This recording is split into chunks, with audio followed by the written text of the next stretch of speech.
this part, we're going to look at something that's very important for your future, and that is the application letter.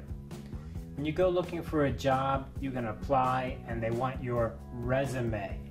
The resume is a list of your education, your work experience, and all of those details. You can find many places online and in our ebook that help you to make a nice looking resume.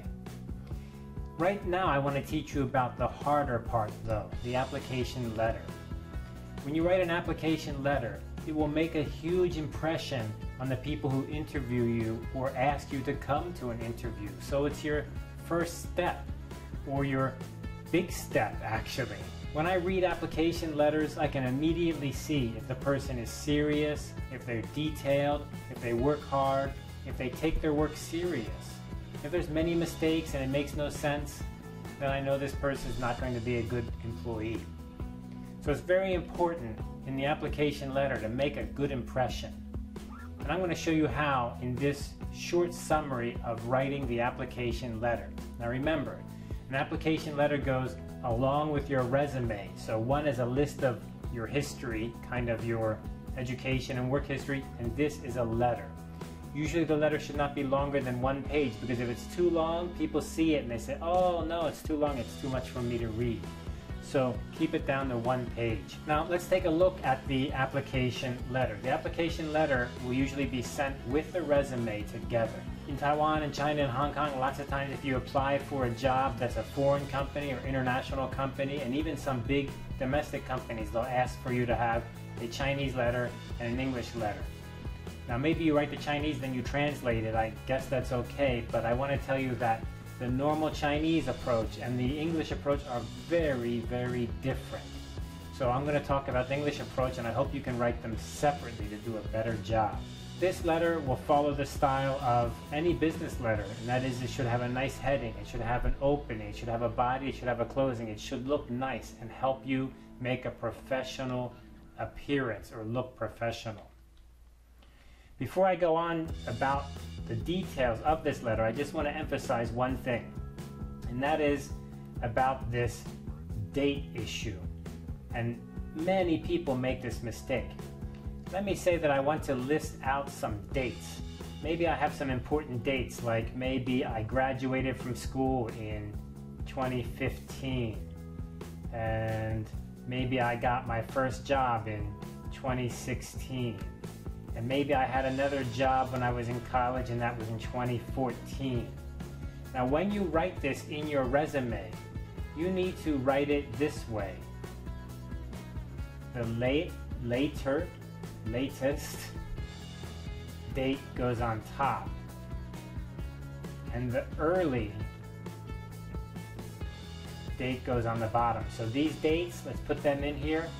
The first thing at the top of the list would be 2016. The next thing in the list would be 2015. The last thing in the list would be 2014.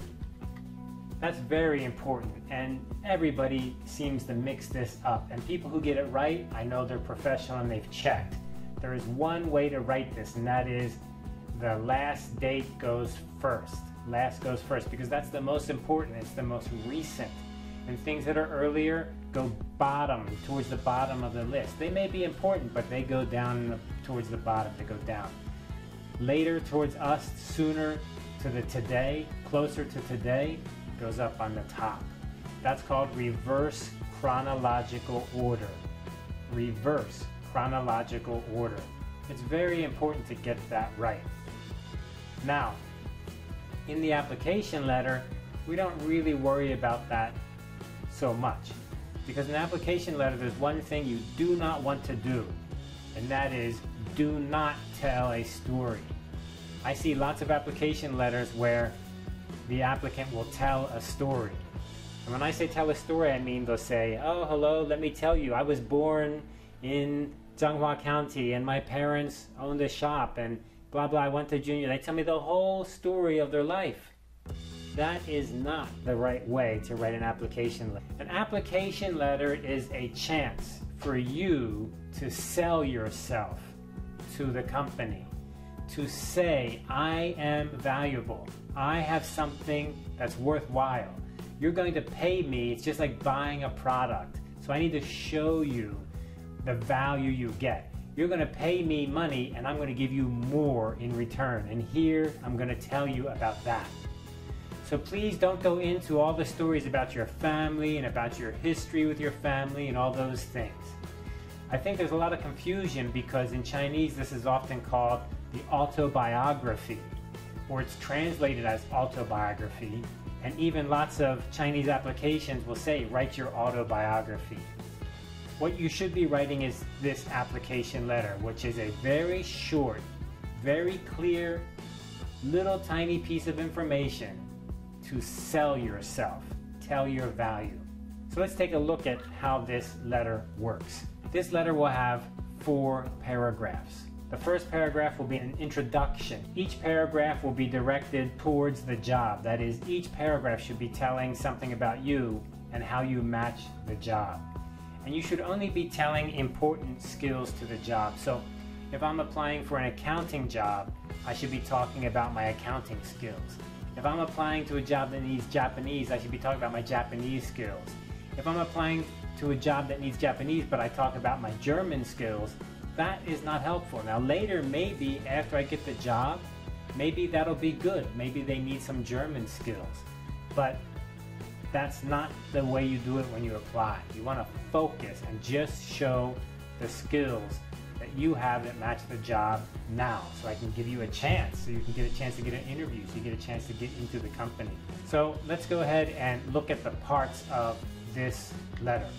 The first paragraph is very easy. You need to tell how did you find this job. There's 2 ways to apply for a job. One is called solicited and one is called unsolicited.